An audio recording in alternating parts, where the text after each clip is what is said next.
Welcome everybody. We're just kind of letting everybody file in, and then we will get underway in the next minute or two. And welcome to the fourth in this series of webinars to support the stronger working practice between social prescribing and social prescribing link workers and services that support clients around social welfare, but a whole range of other issues such as housing, such as debt we've done before, fuel poverty we've done before as well. So this is another topic where we're specifically looking at housing in this webinar.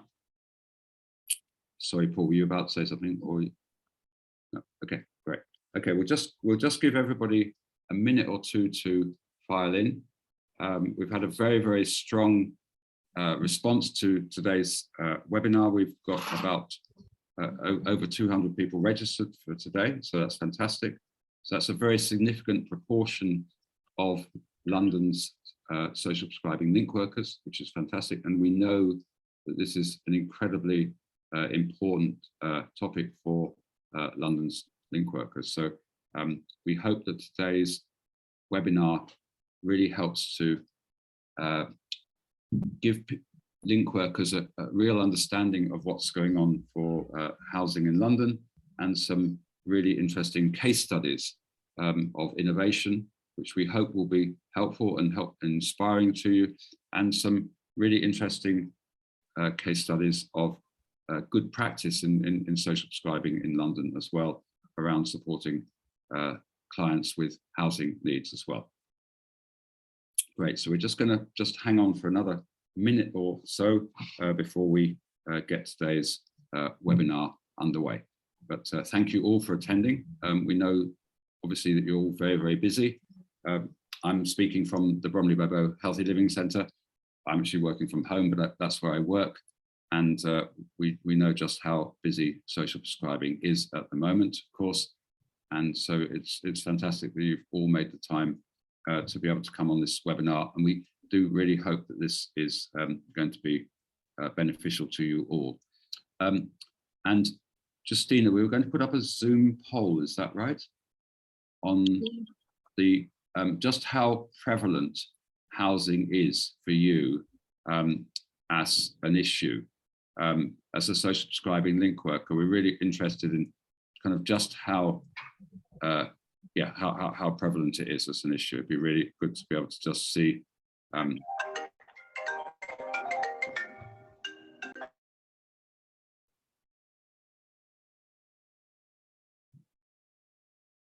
we'll just give this poll another kind of minute or so to run, and then we will kick off. Is Paul, has Matt arrived yet, or do we know? It might be hard to see at this point. Yeah, no, not yet. Not yet. Okay, not to worry. Okay.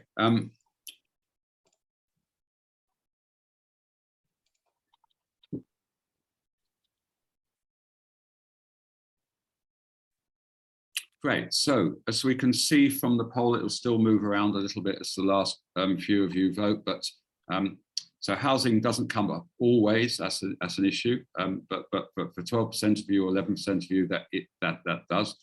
But what you're saying is that 60% of you are saying that quite often most housing related referrals. So that's a very strong showing in terms of the importance of housing as an issue.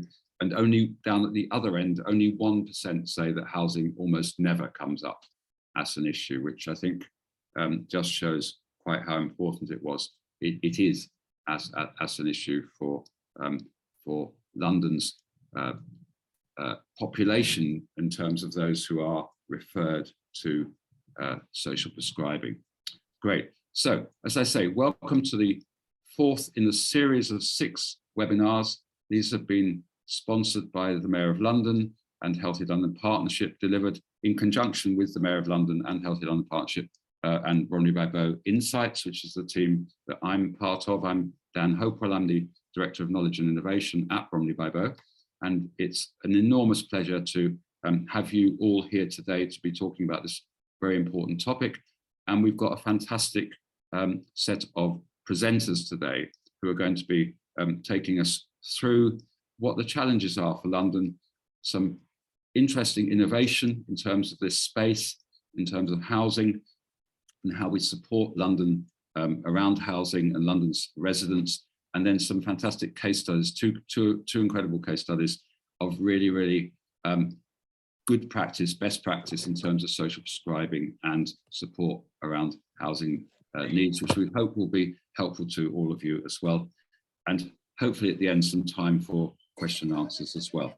So without further ado, I'm going to hand over to Deborah now, and I'm going to take the screen sharing off myself so that she can share her slides.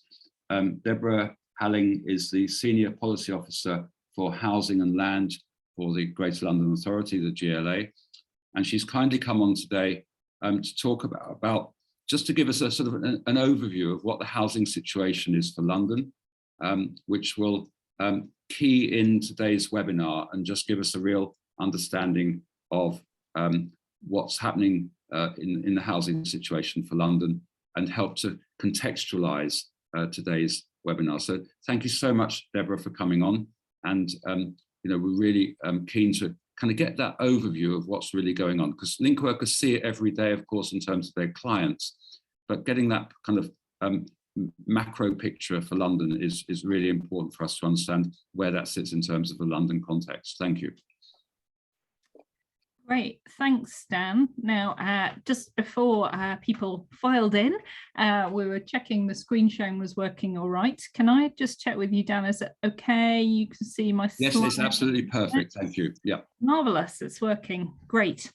Okay, well, it's good to be here. Thanks for the introduction, Dan. I'm Deborah Halling. I'm part of the policy team in the Housing and Land Directorate at the Greater London Authority.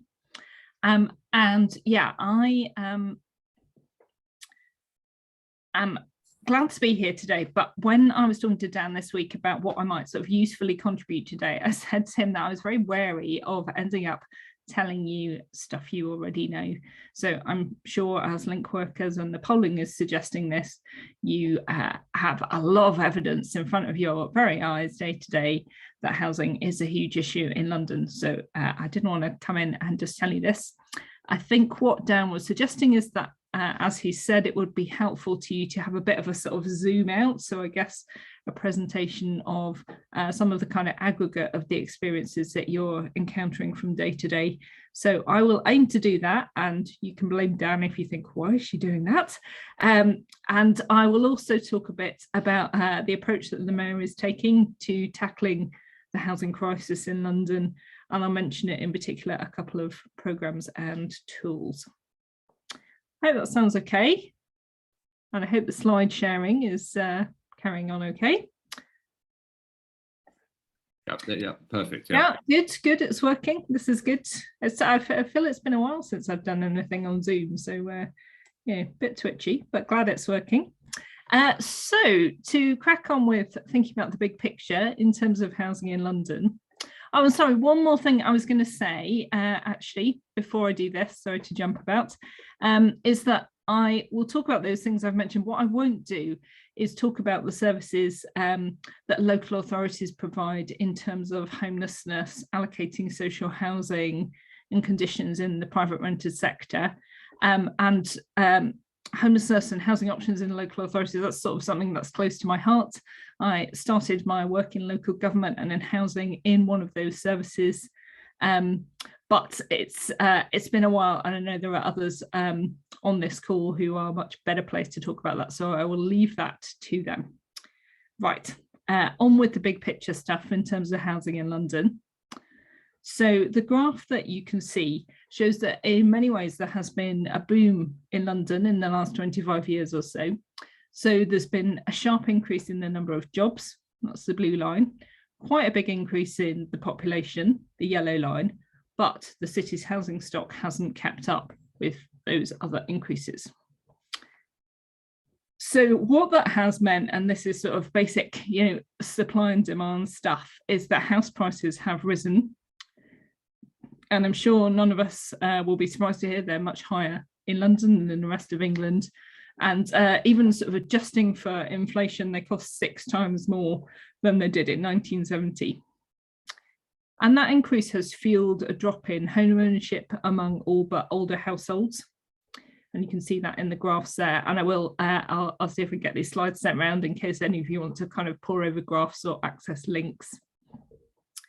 And that sort of raises all sorts of questions about how people will cover housing costs that continue after they've stopped earning, and about how they will cover the costs of care in older age. It also puts us in a situation where more than half of parents who live in London and have got a child or children aged 20 to 34 have at least one of those adult children living at home, and that's a higher proportion than anywhere else in England. And at the same time as rates of home ownership have gone down, the cost of renting privately has increased massively. So between 2005 and 2020, it increased by 43%. And again, that's far more than in any other region of England. And just to kind of zoom in a bit from that long-term trend of increase in rents, we saw a bit of a dip in private sector rents in 2020 in London to do with the pandemic, and we're now seeing very sharp increases. So you can see those lines going up on the right-hand side of the graph. And so in July, average asking rents in the private rented sector hit £2,193 a month, which was 14% higher than the previous year. And that is all, as I'm sure we're only too aware, in the context of energy and food costs increasing. And we're seeing that kind of cost of living crisis in conjunction with and including rent increases, putting a particular strain on renters. So recently, more than half of both private and social sector renters in London said they were struggling to cover their rents, or that they'd fallen behind with them. It's a very kind of worrying trend. And in that context of high rents and pressures on affordability, we see large numbers of renters getting help with their housing costs through the benefit system. So about 968,000 claimants in London. And those claimants have tended to be a mix of about 2/3 social renters, who are shown in the graph in red, and about 1/3 private renters, who show up in blue. But early in the pandemic, we saw a big jump in the number of private rented sector tenants who were claiming help from benefits with paying their rent. And those numbers have come down a bit sort of over recent months, but they're certainly not anywhere near back to pre-pandemic levels. And although the benefits that are available can and do help, there's been a downward pressure on those awards for more than a decade now. And although there was a measure back at the start of the pandemic to bring the benefits they're entitled to back into line with rents, that was a one-off thing. So currently private renters are kind of contending with entitlements for help with rent that are based on what rents were 2.5 years ago. And as we saw, they've gone up hugely. And then just to add to the kind of strains, there are almost 42,000 households in London who have some of the money that they're entitled to help with their rents deducted from their allocations because of the benefit cap policy.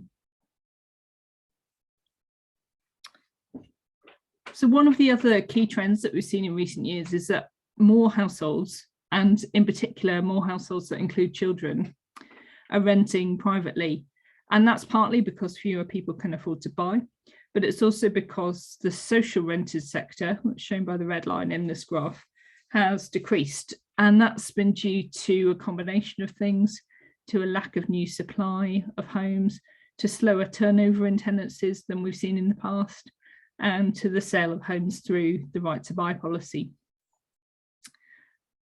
And at the same time, private renting is not only more expensive, but it's much less secure than social renting. So landlords are currently able to give 2 months notice with no specific grounds for eviction, though the government has committed to change that. And private sector tenants are much less satisfied with their home than Londoners living in other tenures are.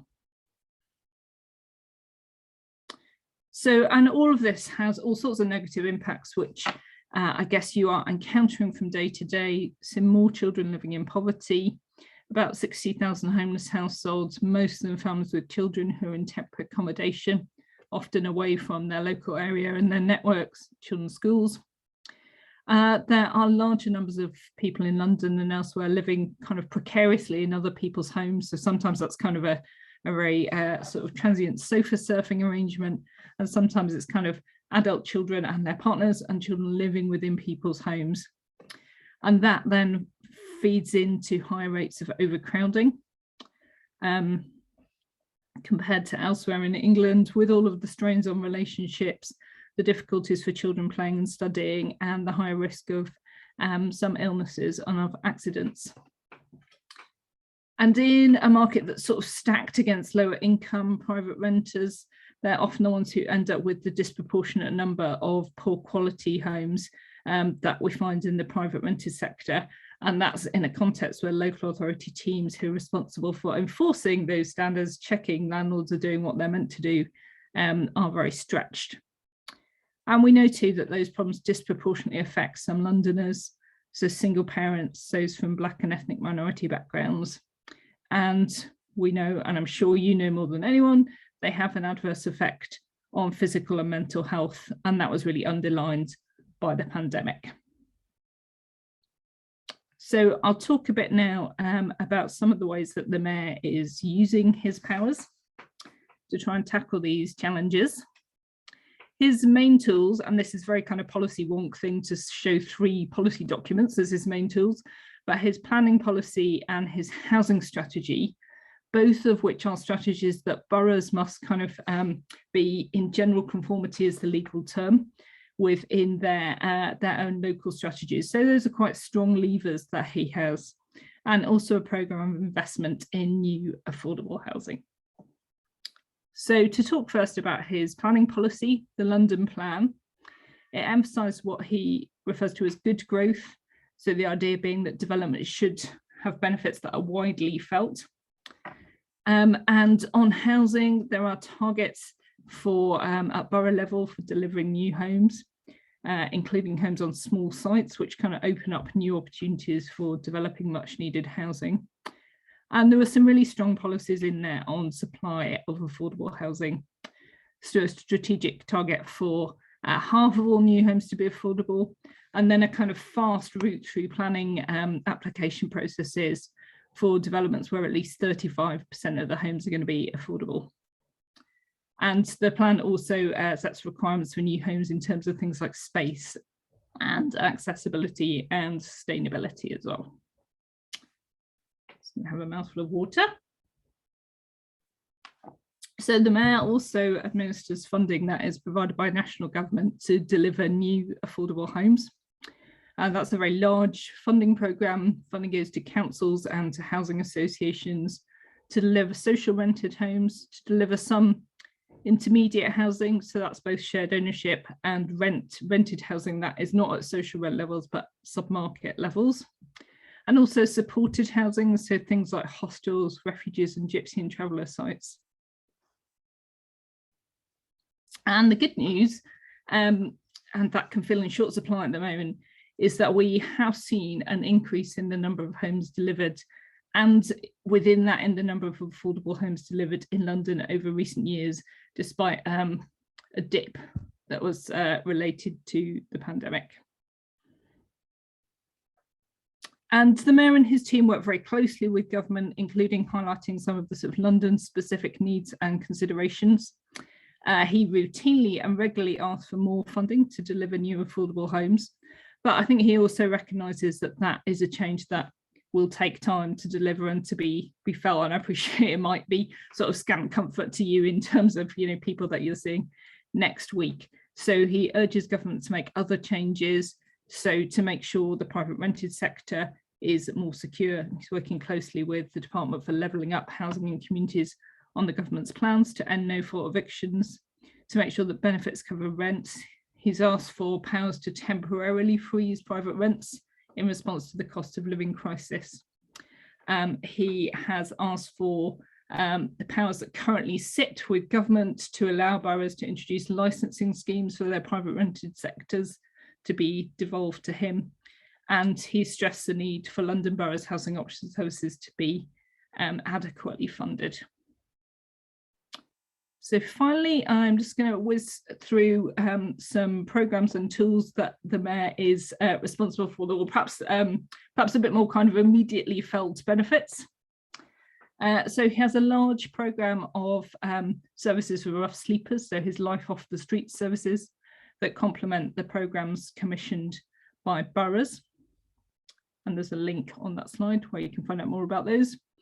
Also last year, the Domestic Abuse Act gave the Mayor and other Tier 1 authorities around the country new responsibilities and brilliantly new funding in relation to accommodation-based services for survivors of domestic abuse.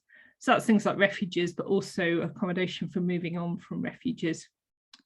And so the Mayor now has a new strategy for those services and a commissioning framework. And so far he has allocated 11.5 million to them, with kind of more to come over future years. And then finally, on the private rented sector, he's developed with Middlesex University a new qualification for local authority staff who are responsible for enforcing standards in the private rented sector to kind of help them with doing that. And there are also a couple of tools on the GLA website that might be useful potentially to you or to clients living in the private rented sector that you're working with. So there's a rogue landlord and agent checker where people can check whether a landlord or an agent has behaved criminally in the past, and also a license checker where people can check whether a home, particularly relevant for houses in multiple occupation, needs to have a license. So thank you for listening. I'm going to stick around for the rest of this session. I'm happy to try and pick up questions later, or stick something in the chat for me, or there is my email address if you want to email. And I now see if I can stop screen sharing, having managed to start. Great, thank you so much, Deborah. That really gets us off to a great start with that sort of overview for London. There's a question which has come through, which is what is, and we know this is not one answer now, there's several different categories of what is an affordable rent or affordable home. I don't know if you'd be able to put something in the chat that just gives what those categories are. That would be really, really helpful actually for people to understand, because as we know, it's not just one thing anymore, it's several things. Yeah, sure, I'll respond to that in the chat. Great, thank you.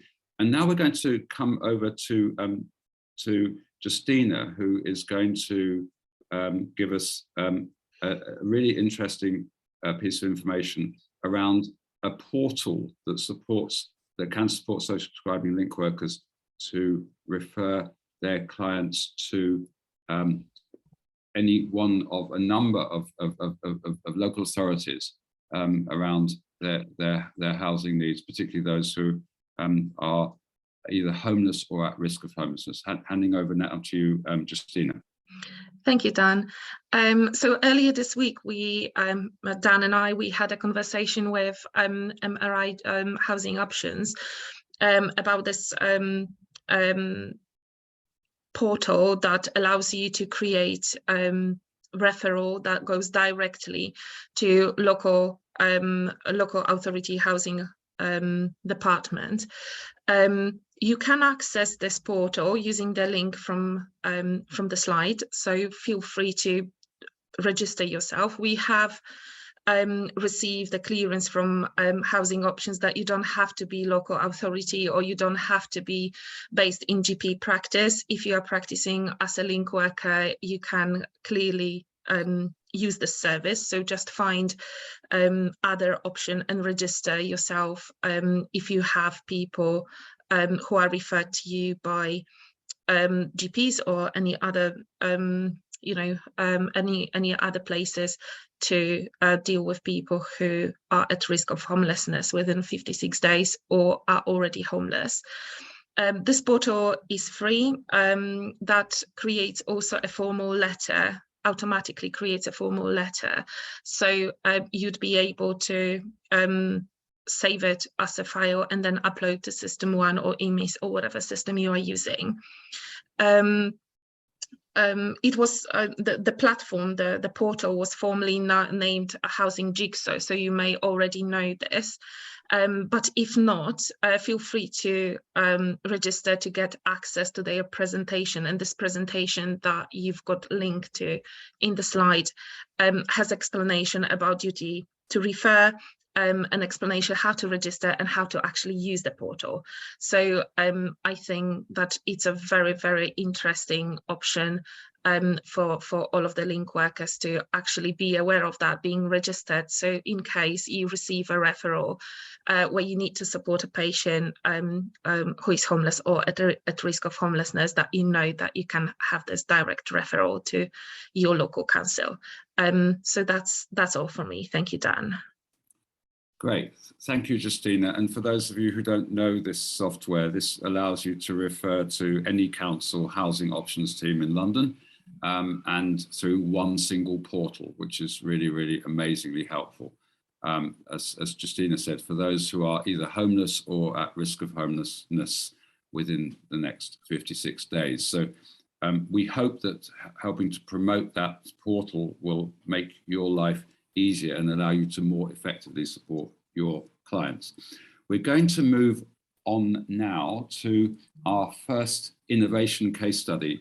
And I'm going to invite Damon Gibbons, who's the Chief Executive of the Centre for Responsible Credit, to tell us about this really interesting pilot and the learning that's coming through that, which allows social landlord tenants to either over or sort of underpay their rent, to help to flex that against their either what's happening to their income or potentially, for example, unexpected pieces of expenditure. So Damon, are you able to bring your slides up now? And yeah, I hope so. Just bear with me. Great, thank you. See what we can do. Because I think this is something that would be of great interest to social prescribing link workers, both in terms of understanding what's going on for clients, sort of income and expenditure, the lumpy nature of that, but also potentially, and I know you're keen on this, how this model might be spread across more housing associations. Sure, thanks very much, Dan, and thanks for inviting me along to talk about this experiment, which it remains at this point in time. It's called FlexMyRent, and as Dan has indicated, the fundamental proposition that we're looking to test is whether or not, by providing people with the opportunity to personalise their schedules of rent payments over the year, that can avoid the need for them to borrow, often at high cost, on credit, which can obviously, with the repayments, then make it more difficult moving forwards to people to pay for essentials, and including the rent and the bills. So the proposition's fairly straightforward, but actually putting it into delivery is quite tricky. Fundamentally, the basic proposition is that we allow residents to come forward and propose how they would like to pay their rent over the year. A lot of prior research that we've done with tenants and indeed other low-income households indicates that quite a lot of expenditure pressures are reasonably predictable, particularly for families. So you've got the long school holidays when kids are off that need looking after and feeding, those sorts of things, activities. And then obviously the winter months when heating is higher, pressures of Christmas and so forth. So quite a lot of the expenditure pressures are quite predictable for households. It could even be if the car MOT is due or birthdays in the household, those sorts of things. So we allow people to come forward onto a digital platform that we've created. So housing associations, and we're in trials at the minute with Optivo, and just started a new one with Metropolitan Thames Valley. They can invite their residents to the platform, verifies their ID, and the resident then creates their personal plan. And we don't put any restrictions around that. They could say, well, I don't want to pay any rent whatsoever in July, August, and pay a little bit more on all of the other months of the year, or any combination that they want to create online for that. We also ask them a number of questions about their financial circumstances. We don't ask for detailed income and expenditure, but we ask how people are feeling, so whether or not they're struggling at the end of the month, whether they're able to pay their bills, whether they're lacking any essential items in the house, like washing machines, those sorts of things. And they submit that information then, when they're happy with it, through to the income officers within the housing associations. They can log into our platform. They're alerted to when those proposals have been submitted to them. They can log in and they can make a decision about that proposal. And they look at the plan that's being proposed, but also the answers to the questionnaire. And they can decide effectively whether or not to approve the plan or defer it. And deferring it would usually basically require an internal referral to other support within the housing association around benefits, for example, making sure that people are getting everything that they're entitled to, possibly some grants, help with white goods, that sort of stuff. Our platform then notifies the resident of the decision, and if they are accepted onto the scheme at that point, then it also monitors payments and we report against performance on the plans, which I'll come to a bit later. Importantly, residents can always return at any point in the year if their circumstances change, submit a new proposal, which goes through the same decision-making process. So we've been running this experiment with Optivo since February of last year, and it's been marketed, although we'll talk a bit more about that, to 8,200 eligible residents. I say eligible, there is some criteria for that. So, for example, not in receipt of full housing benefit that's being paid direct to the landlord, not subject to the bedroom tax, arrears below 6 weeks, not on an alternative payment arrangement for their rent, and no notice of intent to seek possession. What we're finding is actually the marketing to residents is quite challenging. So only a third of residents open the emails that are sent to them from their housing association. So although emails have gone out to about 8,000 people, actually only around 2,700 have actually opened those emails. So that's the first challenge that we've faced. But of those who do open their emails, about 23% have engaged and registered on the platform. But then when there's a significant drop-off between that number and the people who actually submit proposals, so only about 10% of people who actually engage with this scheme are submitting proposals. I'll just talk through some of the reasons for that a bit later. And there's also been an increase in the percentage that have been deferred for support since the latter part of, since April 2022, when rents were increased, which made paying the rent even more challenging. And therefore, if you want to underpay for some months, meeting the overpayments in the other months is more difficult. Comes back to the whole issue of whether rents are actually affordable, even within the social housing sector at the moment. And residents were asked to submit new proposals following those rent increases. And of course, we've got the cost of living crisis as well. So we actually saw quite a significant drop off in the number of active rent flexes from April.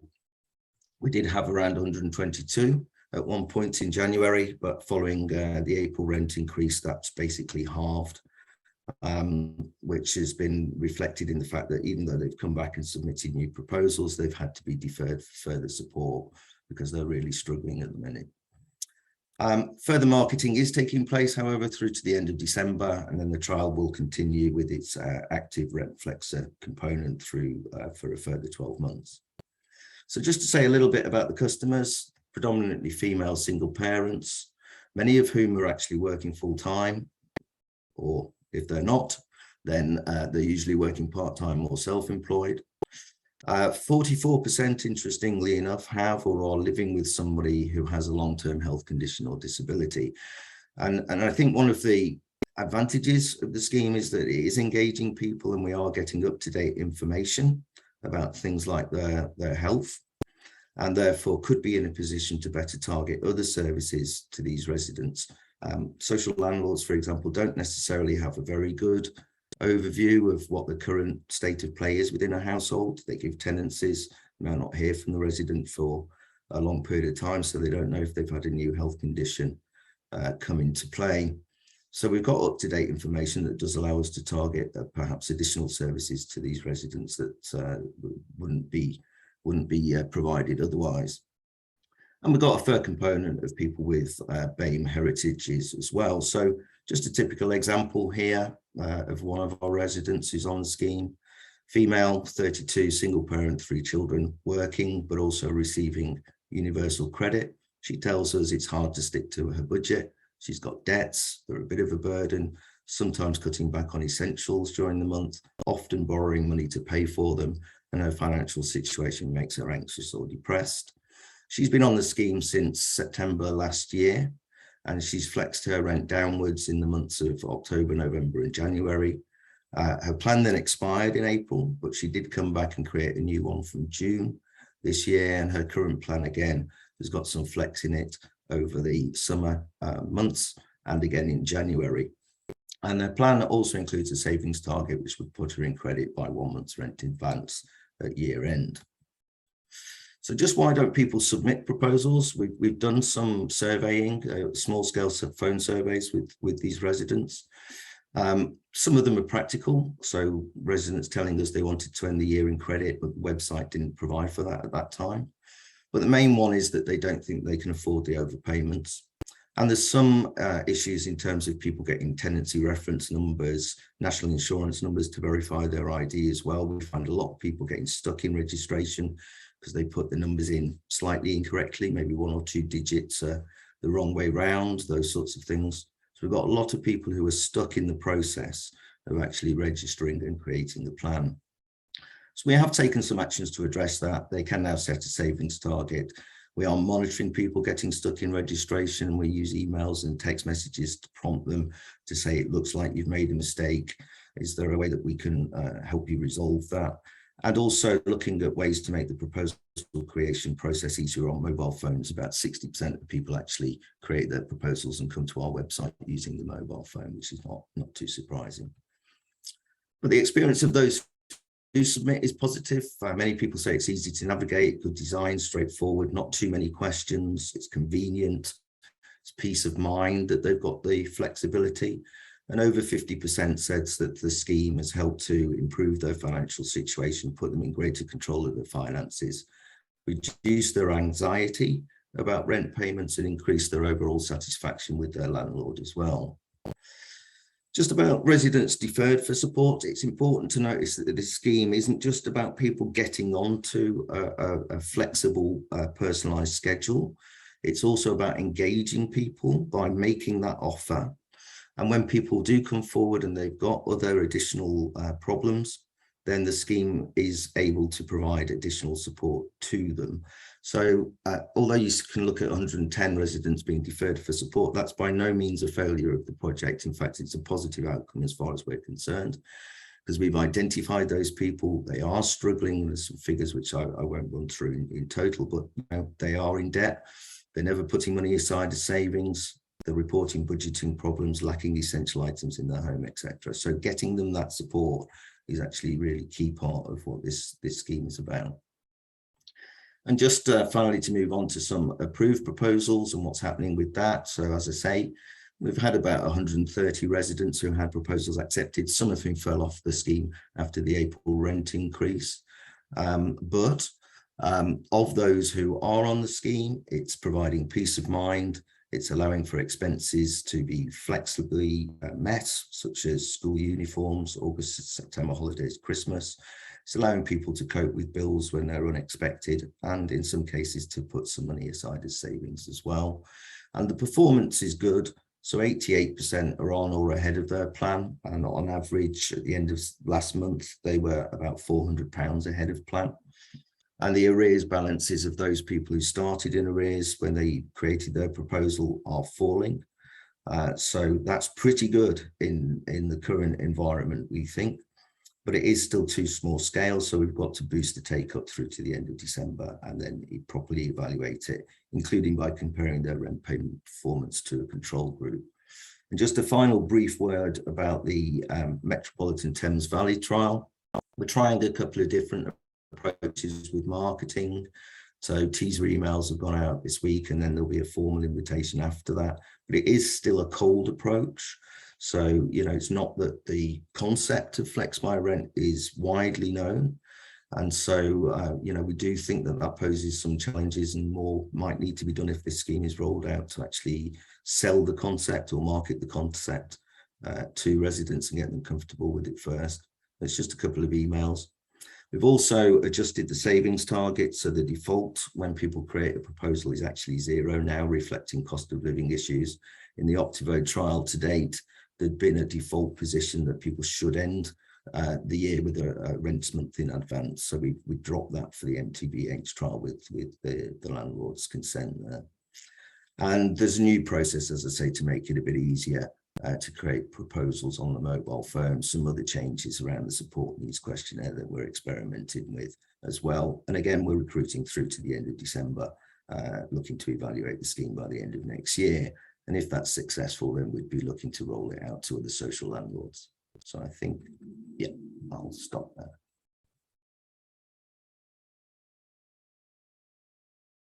Thank you, Damon, so much for that. That's so fascinating to hear the learning that you're doing in project, the kind of the responses of clients, the non-take up and the take up, how the cost of living crisis has impacted people's ability to take up as well, because they just don't perceive that they've got the ability to overpay because things have got so much tighter. And sort of this target about being in advance at the end of the year being less possible really for people now. It's so much rich learning that you're doing on this project actually, and I'm really looking forward to kind of catching up with you a little bit further on when you've kind of taken this through next year, and obviously it's a great example for housing associations to consider, but obviously the kind of room for maneuver is kind of getting squeezed by the cost of living crisis. But thank you so much for that. And can social prescribing link workers get in touch with you if they're interested in this, and sort of if they're working with local housing associations to kind of for sure, please do. I mean, I think that, you know, we're also, as you're aware, we came to the webinar last time around the Back on Track project that we're running in Lambeth and Stockwell, which involves social prescribers. So we do have residents who are Optivo and MTBH tenants who are being identified through FlexMyRent as having long-term health conditions and disabilities and struggling there. So trying to find some way to weave the support together between the landlord now being aware of those health conditions and actually already actively within the Back on Track project working with social prescribing teams. Let's have a look at how we can bring those two things together to improve the support for people who need that. Yeah. Fantastic. Yes, and that's a really good point as well, as you point out. I mean, I never forget talking to a social landlord in Tower Hamlets and asking them about the employment status of their tenants. And they said the only time we ever know their employment status is the day they sign the tenancy agreement. 20 years later, we have no idea what's going on. And that brings us nicely on to Sandra and from Kineara. And Sandra, just remind me, are you sharing your slides or am I sharing them for you? I'm going to attempt to share them. Oh, great. Fantastic. Thank you. So Kineara is a social enterprise that grew up in Tower Hamlets, and Bromley Babbo actually has a long relationship with it because we helped to give it a grant right at the beginning to help it to get going. It grew out of the Troubled Families team in Tower Hamlets. It spun off as a social enterprise, started to work with social landlords around a comprehensive package of support for families. So just as Damon alluded to, actually. So Sandra, thank you so much for being on today. And it's great to hear about this work, and it's expanded across so many boroughs in London now. So really, really exciting. And you're going to put your slides up now, I think, and take us through the kind of work that Kineara is doing. And this again is another fantastic case study of social innovation and responses to housing and wider needs of residents. So really, really interesting to hear what you've been developing in the last few years as well. Thank you very much for that, and thank you for having us today. It's great to be able to share our work with a wider audience. So I'm going to attempt to share my screen with you. I think that should be working. Yeah, that looks like it's coming up. Yep. Yeah, great. And just need to put it onto full slide. Yeah. Okay, there we go. So Just one moment.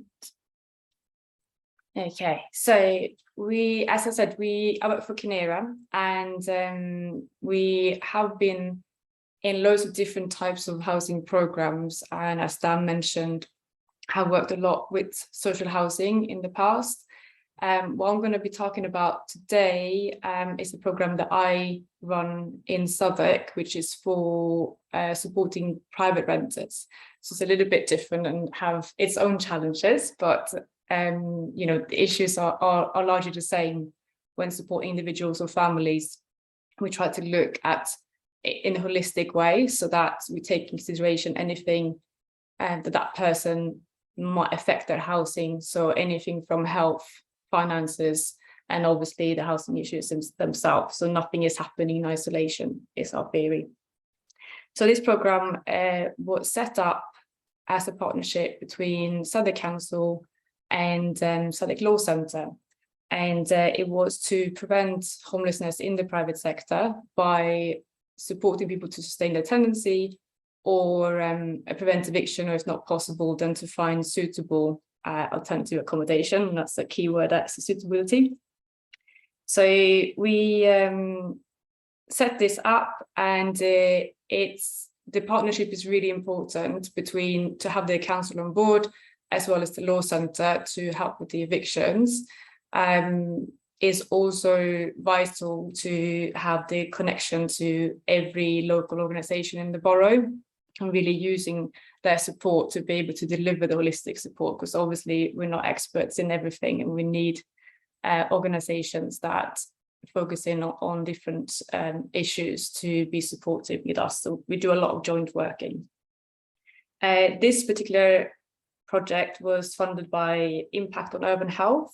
So it's to address the health impacts of insecure housing, and particularly in low-income communities. So who are we working with at the moment? We are working with clients that get referred to us either by their landlords or by themselves, take them to Southwark Council, to the PRS team. So that's a team within the council that work with anyone who's renting privately and at the risk of homelessness. And they then assess this person, and if they are found to be vulnerable, then they can come through to us. We also receive referrals from other organisations in Southwark, including a lot of social prescribers and the Southwark Wellbeing Hub. So if we can't take them on, if they're not eligible for support from our programme, we do often do signposting and advice as well. So if you're not sure, you can always get in touch. So at the moment, we have worked with 92 cases, which includes about 168 individuals as a household total. We have about 30 plus cases that we signposted as well. 51% of our clients have been moved, mostly back into the PRS renting, and about 1/3 of our clients are referred for legal support to the law centre. 79% have physical health conditions, mental health conditions, or both, and about 100%, so all of our clients say that the stress of the health situation is causing them anxiety and even depression, and they need support to change the situation. So I'm just having a little play around with this because I can't see my own slides.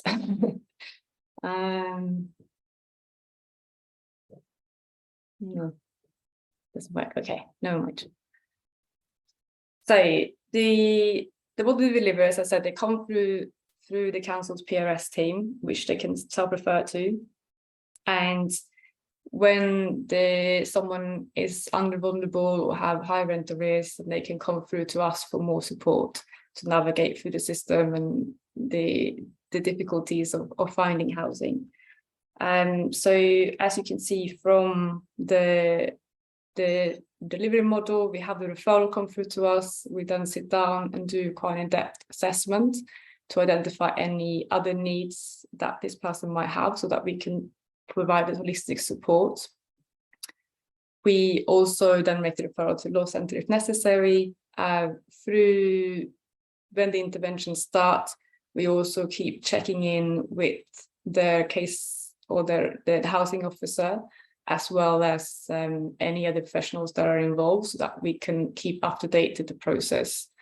So they could be checking in with their landlord to make sure that they are aware of what is being done.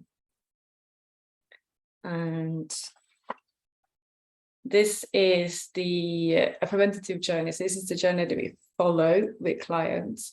And I'm going to use an example of a case study just to illustrate this.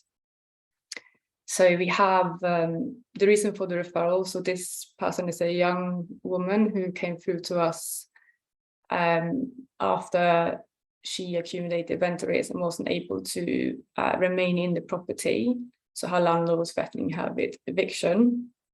She was living in a 2-bedroom property that she was sharing with her mother, and her mother unfortunately passed away, and she was left alone with the rent. And she was working at the time, so she was managing to pay most of it. However, she suffers from a mental health condition, and along with the bereavement of her mother, and then the stress of keeping up with payments and not having enough money for any essentials, she really struggled, and the stress of it triggered her mental health, and she had bad hallucinations and really bad anxiety.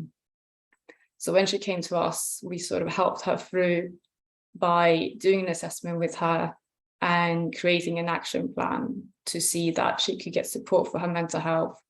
What was her housing options? Is there any other financial support available to her that can improve her situation? So we found that it wasn't just the end goal of moving her, but to support her through the process really improved her health and decreased some of her stresses, and especially communication with her landlord.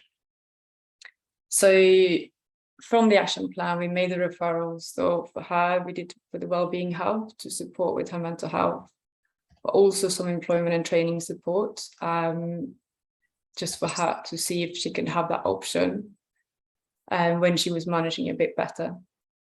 We also did an income and expenditure and looked into maximize her income. So she did an assessment for limited capability work.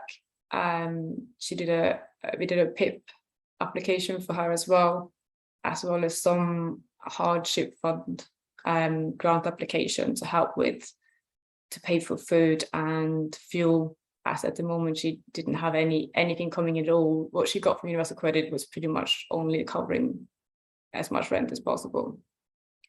We were also contacting her landlord and making sure that they were aware of the situation that she was in and her mental health struggles, so that their communication with her could have cause less stress, and where possible, if they could communicate through us as well, and we can keep them updated of what was going on, and so to make them understand that she was moving out. It wasn't that she wasn't going to move or didn't want to move. It's just the struggle of finding something suitable. So it did take a little while, but we did find something for her. She now lives in her own self-contained studio, still in Southwark, and she is managing really well. She's got more financial stability through the various different benefits, but also through being able to do some work. She's also in touch with her just to make sure that she has set up, repayment plan for her previous tenancy as well, and that is not something that's impacting her too much financially, and that the previous landlord is aware that she's doing what she can to cover those costs as well. So it's a really successful case, and I think it just illustrates really well how that holistic support is needed in housing, because if we just moved her and not looked at her financial or other factors in her well-being, things may not have changed that much for her in terms of her ability to cope. And we also do quite a lot in the community to reach out and kind of broader well-being work with clients and other people. So we're part of the community access scheme, which is providing local people access to things like Tower of London, which normally might have been quite expensive for especially like a young family or single mom and kids to go to, but really important to be able to, I think, take part of when it's on your doorstep. So it is a local scheme. You can go with them to group once, and then after that they have like free pass a couple of times to go through as well. So that's a great one. We also did last Christmas, teamed up with Salvation Army, who were getting donations for Christmas presents. So we put our families forward and get them to donate some gifts for them, and we pick them up and kind of deliver them out like a really a budget Santa before Christmas, which was really appreciated. We also did buy Christmas dinner for 10 of our families with some money that we raised. We also have self-care kits that we give out to people, which includes things like toothbrushes or cleaning products, shampoo, just basic personal care kits. And we often hear from our clients that they're struggling with keeping their own personal kind of hygiene as well as the flat clean, because they can't afford to spend extra money on these kind of little things that we rely on to make our home enjoyable. And we also a member of the National Data Bank through the Good Thing Foundation. So we have O2 and Vodafone SIM cards that we can give out to clients who would otherwise be digitally excluded. It could be that anyone who doesn't have a monthly plan in place, we can give them this card that gives them really kind of large data to use, as well as free unlimited calls and texts, so they can keep in contact with families, in contact with work, and they can also have some entertainment at home by watching some videos or just a bit of TV. So it's been really useful. We also do a lot of grant applications and try to find as much funding as possible for household items, furniture, white goods, etc. And we've been successful in raising over £4,000 in the last year. And that is, we find about 1 in 4 of our clients do need a form of grant, especially when they just moved, because it's even if it's moving cost or just furniture to furnish an unfurnished home, it's near impossible to save that up if you're relying on universal credit. So that's a really big issue for a lot of clients. So that is the end of my presentation. So if you want to keep in touch, my email is up there. You can, any questions, feel free to just email me, or if you just want to say hello and see how we can collaborate. Always open to new possibilities. The email below is our general inbox as well, and very cheekily do a little plug for our winter appeal, which we are setting up. We did it last year, which managed to raise some funding for our clients that we can, as I said, to moving cost of furniture or just a meal or fuel, which at this moment in time is always needed. So thank you very much for letting me speak. And yeah, I'll be around, so any questions, just pop them in the chat. Great, thank you so much, Sandra. And I think both those case studies, yours and from the FlexMyRent, just show the value of kind of really in-depth, careful support for residents, and exactly what that sort of, there are no shortcuts to that sort of support that people need, actually. So really, really interesting to see your example and as well. Of kind of what those sort of dedicated support programs look like, which we obviously need at a greater scale. So I'm sure people will be interested in getting in touch with you to think about potentially how those sorts of that sort of approach might be scaled up in other boroughs. Yeah, as I said, we're at the moment we're doing it in Southwark, but the intention to kind of roll it out in different boroughs as well, because it has been really successful. And it's beneficial for the council, but also for the residents. Yeah. And it's needed, much needed. Great, thank you so much. And now we're going to come on to Jessie, who is from Barking and Dagenham. And Jessie, I'm going to put up the slides for you, but just to introduce yourself, or you probably will yourself as well, but you're a social prescribing link worker in Barking and Dagenham. But interestingly, a number of interesting features about both your own personal career and the setup in Barking and Dagenham is that you have a background in housing within the local authority itself. So you have sort of in a sense, inside knowledge of how housing works in Barking and Dagenham. You've moved over to becoming a link worker. But very, very interestingly as well, in the case of Barking and Dagenham, the link workers are employed by the local authority, and you're all grouped in an amazing sort of super team called Community Solutions, which is a borough-wide front-facing team that supports residents in Barking and Dagenham. And so you as a link worker are a member of Community Solutions, but so are your colleagues or your ex-colleagues, if you like, in the housing team as well. So Barking and Dagenham have got this kind of really, really joined up approach to services. So it's great to have you on, both to talk about your work as a link worker, but also actually to talk about your sort of background in housing as well, and how that is also important, how it's important for link workers to understand how housing teams work within local authorities. So I'm going to pop up some slides now, and then you can sort of talk us through how you work in Barking and Dagenham, both as a link worker, but giving everybody a bit of an understanding of how housing teams work at a local authority level. Yeah, great. Thanks, Dan. Hi, everybody. So, yeah, I'm Jessie Nicholson. I'm part of the local authority of Barking and Dagenham Council.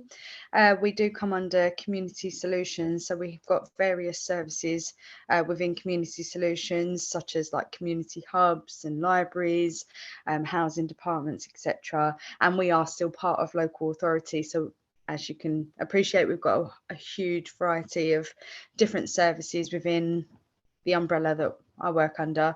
Also obviously involved in social prescribing link work, which I think has a real advantage being part of local authorities, because we do have those links to those services and those relationships already there.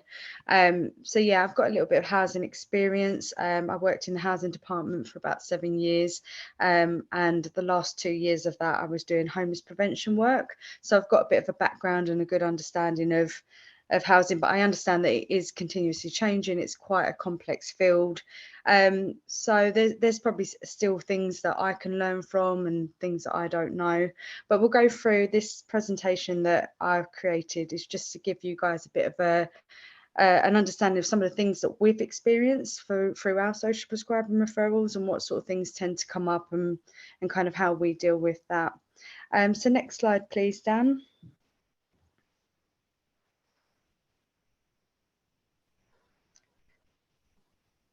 So what usually tends to come up? So for us, and Dan, you might need to just keep clicking away, because I kind of okay, loads of little features on this. So yeah, feel free to just click away. So what usually comes up for us, and a lot of other link workers might experience the same sort of thing. So homelessness and threat of homelessness is one of the main things I think that come up for us. Queries around social housing, landlord issues, property disrepairs or property issues, residents wanting to perhaps move to a different property. They might need a larger accommodation or a smaller accommodation, or they just might need something that's more suitable for their needs, or they might not be able to afford the current accommodation that they're in. Next slide, please, Dan. So just to give you a little bit of an overview of those areas that tend to come in from us. So homelessness and threat of homelessness. You know, that could be anything from a friend or family exclusion, that could be a landlord eviction, it could be maybe the property's in poor disrepair, it's not habitable and the person has to leave. So what we would do is contact the local housing or homeless department, and would look at referring them in if we've identified homelessness or a threat. And to help us, what I think is good is to build your housing knowledge and, you know, be aware of what the links are, what the referral processes are within your local authority, if you can do so. Social housing, usually residents want to make an application themselves, so it is useful to get a good understanding of your borough's social housing service and what the expectations are, because obviously, as some of you might already know, there are certain criteria that need to be met with social housing. And as an example, for Barking and Dagenham, somebody would have had to have resided in Barking and Dagenham for at least 3 years to qualify. There's also that thing around having a housing need now, so you know, somebody might need to have a homeless preference, they might have to have a medical need in order to qualify. So it's not just a simple case anymore where people can just apply for social housing like they could years ago, you know, and be able to get keys for a council accommodation. It's not that easy anymore. So I think it's really important to manage our residents' expectations as well when they're querying social housing with us. Landlord issues and property disrepair, you know, that could be anything from maybe the boiler breaking, that could be the landlord threatening to evict without any kind of legal notice. So anything like that. We're quite fortunate that in our authority we've got a private licensing team, and they have enforcement officers in place to actually address these issues. So if the landlord's doing anything unlawful, or if the property that, you know, there's risks in the property like a huge leak or the boiler's broke, it's something that's going to cause harm to somebody, they can step in and put that enforcement in place. So we're quite lucky that we've got partners like that, that if we do come across those issues, we can do that referral into the private licensing team.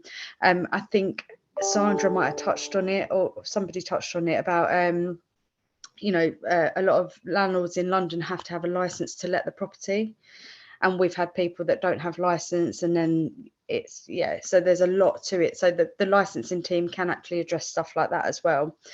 You could also contact, if you haven't got a team like that within your authority, you could refer to Citizens Advice Bureau, which we have as well, because they're able to give housing advice and legal support. So, oh, something's happened to the, okay, so yes, sorry, something happened to the slide. So another need is wanting to move, and I think it's really important that we manage expectations of GPs in this area, because you might find that you tend to get a lot of residents that might go to their GP because they don't want to live where they are. They're perhaps not getting the answers that they want from their local housing department or from other professionals that they've spoken to. So there is that expectation that if I go to my doctor and I get a letter from my doctor, it's going to help me get the move that I want, or it's going to help me get the property I want, which, as I'm sure you all know, it's not the case. It's not as straightforward as that. And plus, it costs residents money to get a letter from, it's not free, is it? And the letter does nothing. So if we can have those sort of conversations with residents to manage their expectations about, actually, if you go to your GP and pay that money, it's not going to have the outcome that you want, but have you looked at your options of how to look for another property and stuff like that? And, you know, giving them information, signposting them to whatever information that you have on your local authority website, even little things like, you know, have you looked at Rightmove, Zoopla, have you had a look, have you spoke to any managing agencies about the sort of properties you're looking for? They can help maybe arrange some viewings and stuff like that. And then looking at, you know, residents that are unable to afford the accommodation that they're currently in. And I think with the cost of living crisis, we're going to see a lot of that. Even more than what we're already seeing. So I think it's good to get an understanding of why that person can't afford the property that they're in. You might want to encourage them to do an online budget calculator. You might even, if you've got the capacity, sit down and do an affordability assessment with them to give them an understanding of actually this is what you can afford. And we're quite fortunate, we've got services in the council and external partners that we can refer to get them additional support around their finances. So that could be looking for employment, that could be understanding what benefits they're entitled to, etc. As well as giving general advice on what sort of properties they could look for. Things like, have you considered looking outside the borough? Can you afford to move outside of the borough where the rent is a little bit more affordable? So little conversations like that. Next slide, please, Dan. So this is just a little case study that I put together. And this is actually a bit of link work that I did with a resident that was referred by her GP. The issues she was referred for was housing and money and debt issues. So we made contact with the resident and we found out from her that she was actually being threatened an eviction from her landlord, and also that if her and her family do not move from the property, he will increase the rent. And what she wasn't aware of what her tenant rights were, that actually without any legal notice, he can't evict you. So at the time, he was just verbally asking her to go, which and we get that there's a lot of tenants that leave in good faith without any legal notice, and it ends up putting them in a worse situation. And then second of all, with the rent increase, he wasn't willing to give a new tenancy agreement with the agreed rent that he wanted. So I did advise her not to pay anything increased without any formal agreement that you can afford to pay that, and without a new tenancy agreement. So obviously this was causing her a lot of stress. The family were looking to increase their finances anyway because they wanted to look to move to a more preferred property. I think because the landlord was impacting her mental health, she wanted to move anyway. She also wanted to build her social network and help better her mental well-being. So what we did was look at getting her connected to other services. So we discussed what options and services were available for her and her family to explore. And we also gave some information around her tenant rights and what could be done about the landlord and what she can also do to try and help resolve her housing. So giving her some information about what she can do to look for another property, how to understand what she can afford to look for, etc. So the referrals that we made for this resident was we referred to the private licensing team, which, as I explained earlier, they can do all the kind of housing enforcement around her tenant rights, the landlord trying to evict her unlawfully and trying to put the rent up without any agreement. We referred to Job Shop just to kind of increase the families, because she wanted to look at work as well. The husband was working, but it was part-time, so looking at seeing if he could get a more full-time post and whether she could find employment as well for herself, just to boost that finance in the family. We referred to a service called Castle Point, which are an external service, and that was for befriending, just to build her social network up. And we also referred to Citizens Advice just for a little bit of an additional legal advice and housing support. So the progress measured, so what we do is with our referrals, we do a follow-up call around 8 weeks' time. So we completed a follow-up call, and during that call, it was actually confirmed that the resident and her family had moved to an alternative property, which was really good. She expressed that she was feeling really happy and felt that the pressure had been lifted off her shoulders. Also, her husband had managed to get an extension of his work, which was really positive, but they still was engaging with the Job Shop to see what other options to obviously try and boost the household income. So plans for the future, the resident was engaging with an officer within the private licensing team and getting support with legal action against the previous landlord. I can't remember exactly what it was, but there was something that they were entitled to because of some of the abuse that they had been receiving from their landlord. So they were getting some support around how to get that. She was also continuing to engage with CAB and the Job Shop, and she was attending counselling She also expressed that she felt like she was getting back to herself again, which was really positive. As you can see in it will be your right hand corner, there's improved MyCore. And what MyCore is my concerns and well-being. So what we do is at the beginning of the conversation, we'll ask the resident to identify 2 main concerns and what their goals are. And then we ask if we can get a scoring from them from a 0 to 6 to see how badly that concern is affecting them. And in the beginning, she scored 17. The highest that people can score is 18. So she scored a 17 when we first spoke. When we done the follow-up call, she actually scored an 8, which is a huge improvement. There was still a little bit of more improvement to go. Obviously, she was still engaging with services, so there was still work that was ongoing. But the fact that it dropped from a 17 to 18 was really positive for us. And a little bit of feedback from the resident was that she expressed that she felt so bad in the beginning before she spoke to me. She advised that she just wanted everything to end. She stated that she was feeling much happier and that she felt that the pressure had been lifted from her shoulders. She said that she felt that social prescribing gave her the strength to fight back, and she feels much better now after speaking with her link worker, and the resident was very thankful. So that's just a little insight to one of the scenarios that we've had through social prescribing. Can we go to the next slide, please, Dan? So here's just a few top tips, and this is just from my opinion. You might have your own top tips as well, but if I had to advise another link worker, these are some of the things that I would probably say to you. And that would be, first of all, increase your knowledge, find out your local housing services, get in touch with them, ask if maybe you can attend one of their team meetings to introduce yourself and give them a bit of background about social prescribing as well. Get an understanding of what housing is, what's going on with housing in your borough, and what's the procedures for homelessness. Attend any training as well if you can, if that's available to you. If you're able to, build relationships with your local housing services, and even just your local authority. Same as what we do with partners that you're working with anyway. Relationships is key.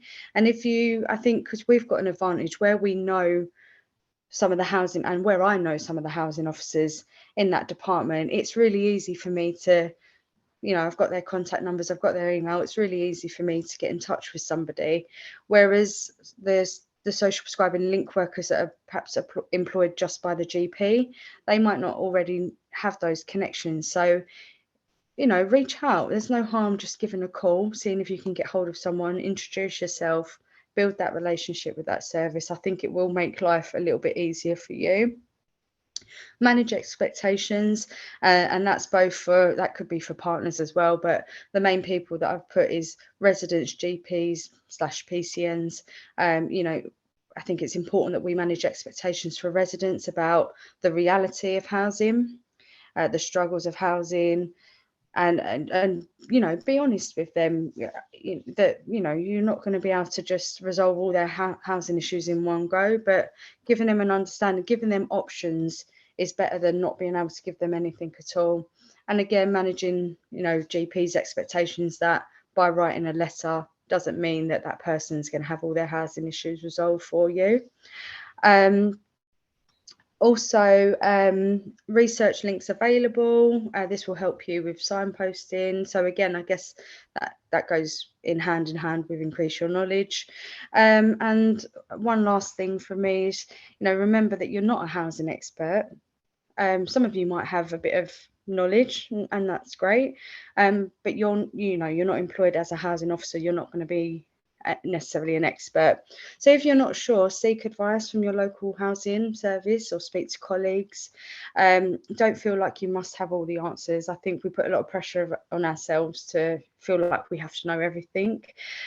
Just remember that housing can be complex and there's many different areas, and as a link worker we're not always going to be able to resolve everybody's housing, but I think it's key that by getting the right advice and helping that person to get connected with the right advice, information, services, I think then we're on the right path to giving that person the right support. And that's it from me. Thank you. Sorry if I spoke too quickly, everybody. Jesse, thank you so much for that. That's fantastic. I think that your wisdom and your insight and your kind of recommendations for social prescribing link workers in London are just so helpful. And I think that one about making friends with your local housing team, you know, visiting them, building your relationships with them is absolutely critical. But also about actually kind of doing some research and, you know, skilling yourself up as well. Not to be a housing worker, but to understand how it works is absolutely critical as well. Thank you so much for your presentation. That's really, really fantastic. We're going to come on to our last presentation now, which is another social prescribing link worker. So I'd like to introduce now Terry King, who is based in the Southwark social prescribing link worker team. And Terry King also has an interesting background, just as Jesse does, in the sense that he previously worked for Citizens Advice and therefore has a real understanding of welfare and housing and other issues and how they work, but also actually has a law degree as well. So is well armed as a social prescribing link worker to really understand how to support his clients as well. So Terry King, going to hand over to you now. Thank you very much, Dan. I hope everyone can hear me well. Perfect, yeah. Right, that's a very good introduction. Thanks for that. I'm a social prescriber link worker. I work for Southwark. The main difference from my perspective to Jesse that just presented is very, very significant, because Jesse is social prescriber, but in-house employed by the local authority. In my own case, I'm independent, employed by a different agency, not NHS, but attached to the GP surgery and not local authority. So it's kind of not easy for me to be able to relate to the housing department the way Jesse is able to relate with them. But I will be able to share my experience as being a generalist advisor and how I've applied this to help me to build a relationship with the housing department. There are only two ways of building such relationship. Like the Jessies have said now, we can build working relationship with personnel and staff if we are in the same building. The other way we can build relationship is to understand the basic negotiation, to create an intention, to bring a legal relationship, which I use more because I'm from the outside, I'm not within. So let's check the first slide to see a case study of an example of how it is to work as a social prescriber from outside the local authority. So this patient referred by the GP, live in one-bedroom council flat with partners since 2018. Flat was sublet to her by another tenant, direct tenant to the local authority, which that tenant is now deceased. So patient was served with notice to vacate. And the reason from the GP for the referral is housing, food, and depression. So a social prescriber picked up a phone, called the patient and said, can you give me a bit of background of how things are? Like any other patient, I discover loads of issues apart from what has been referred for.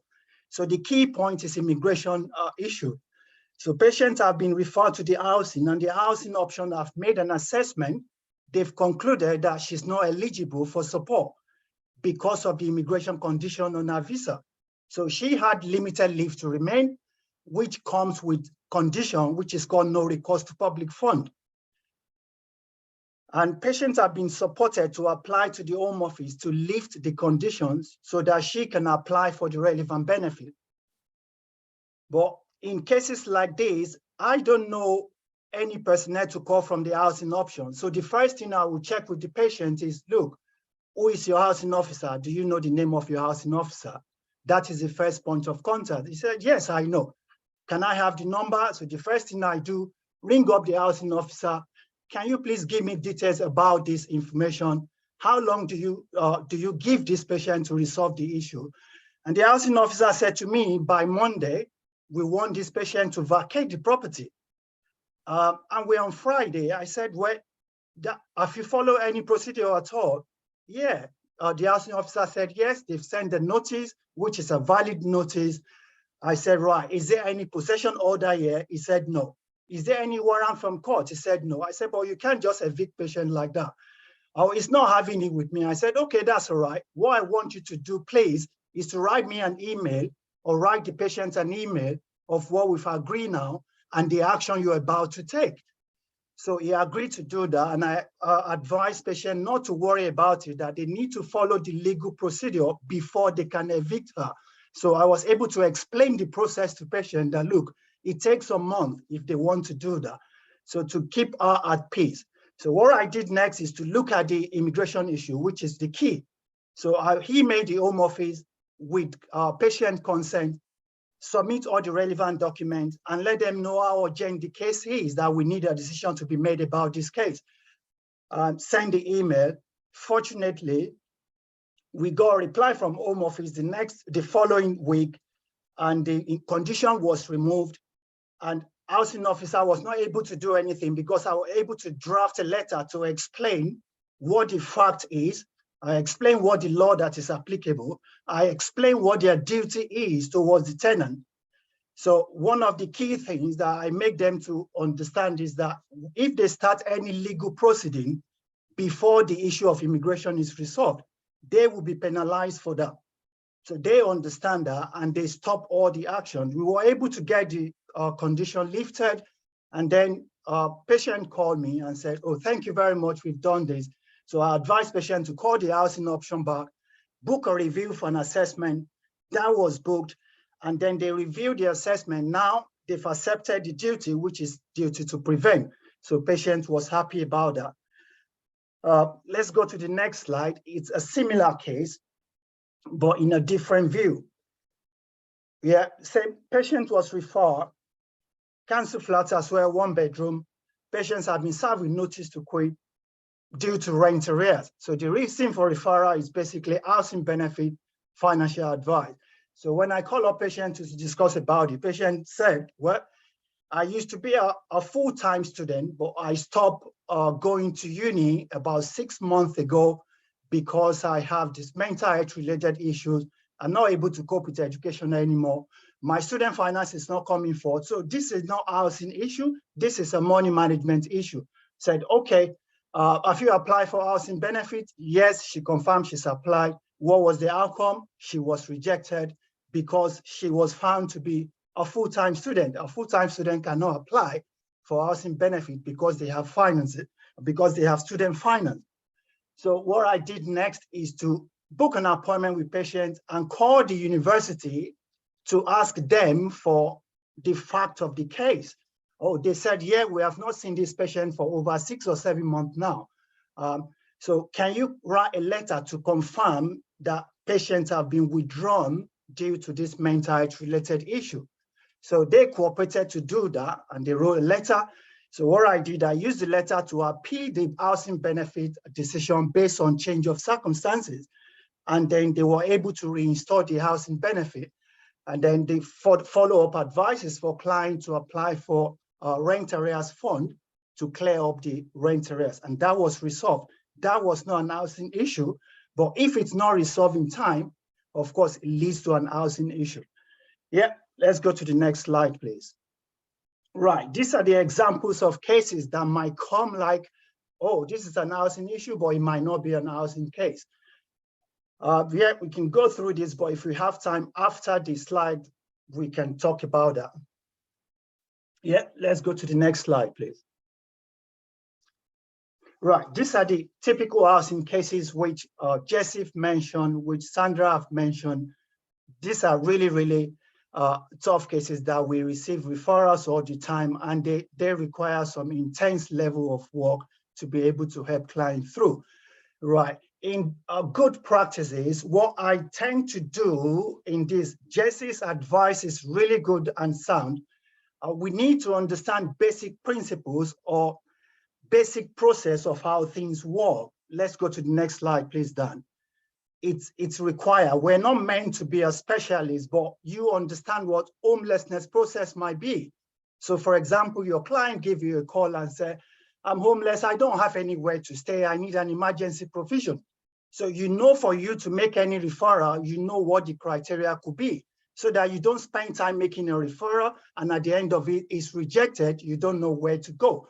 You know that they have to be homeless. It have to be lawful for them to be homeless. What does that mean? That means they're not homeless because they refuse to pay their rent in the previous house.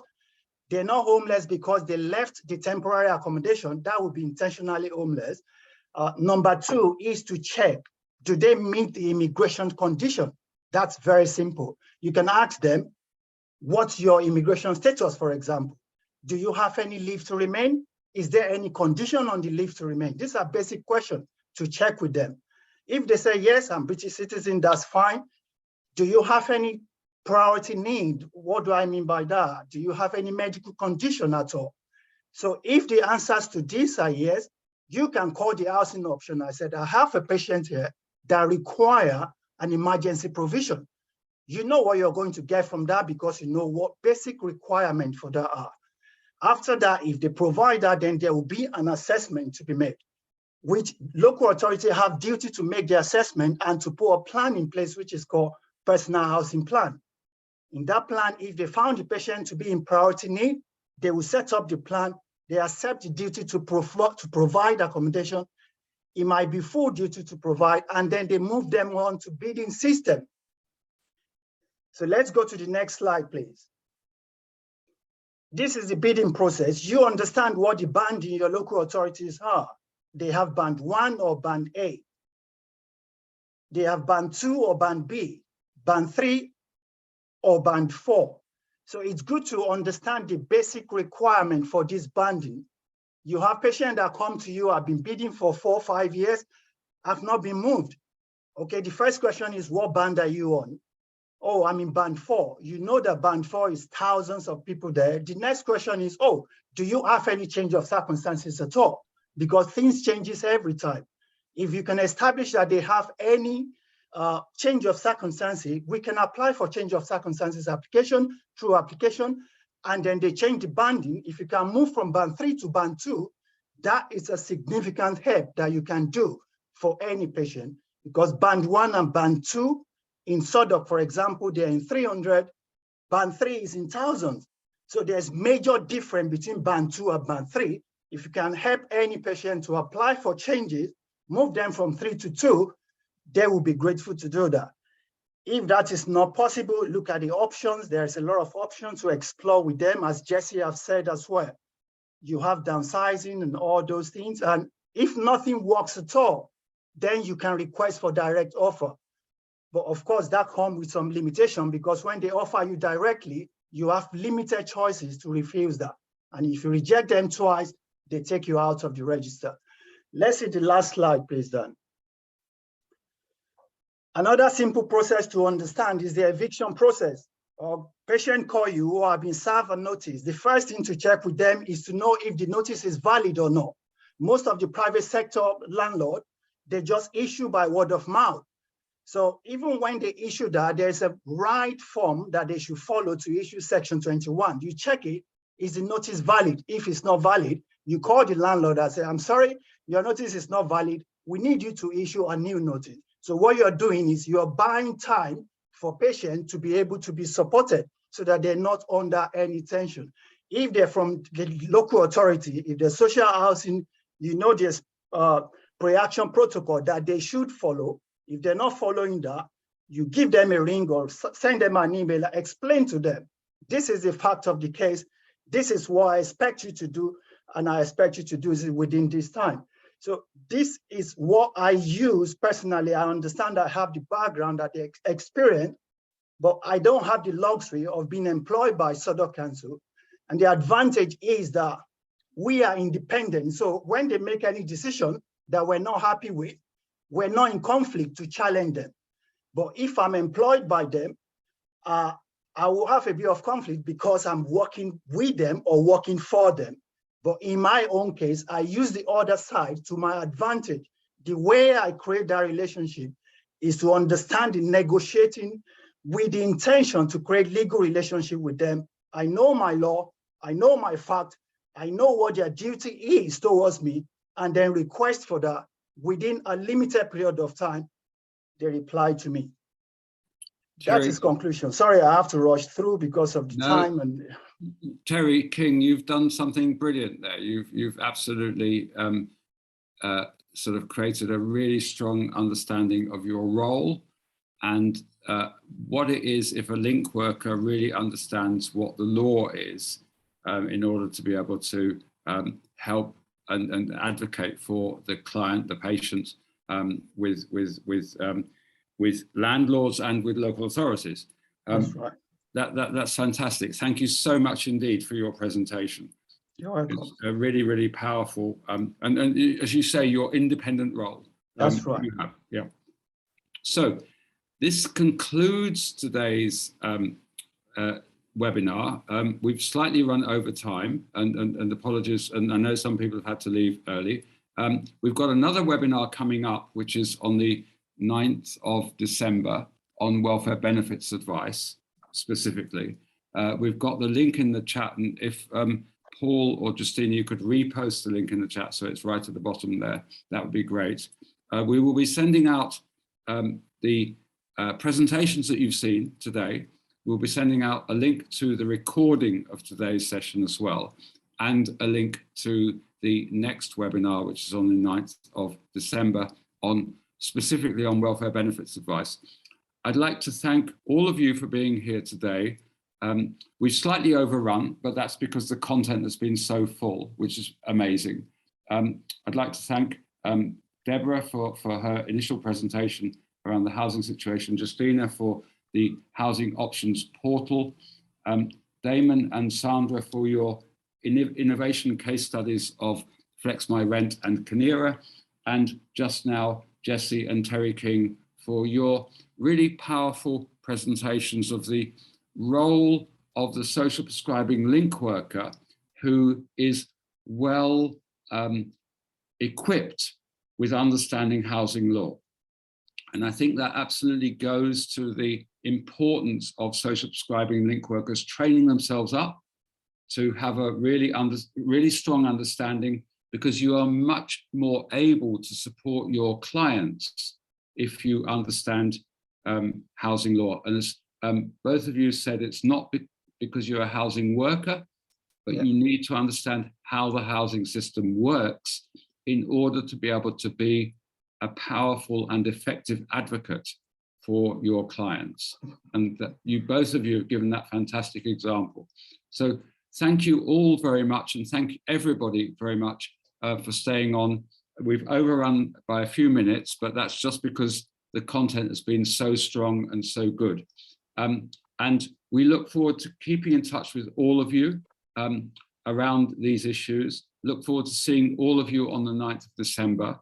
Thank you so much to the presenters, and thank you so much for all of you for being on today's webinar. And thank you to Justina and Paul, who've been in the background, keeping this all working as well. And we'll send all of this out to all of you in the next few days. So thank you all very much. And let's keep this conversation going around how we support social prescribing, and how we, most importantly, of course, support Londoners in this current context of the cost of living crisis, which affects housing, but it affects so many other things as well for them. And look forward to seeing you all early in December for the next webinar as well. But meanwhile, do get in touch with us if there's anything that we can do to support you as well. Thank you all very much indeed. Thank you. Thank you very much, Dan. Thank you. Bye. Bye. Thank you.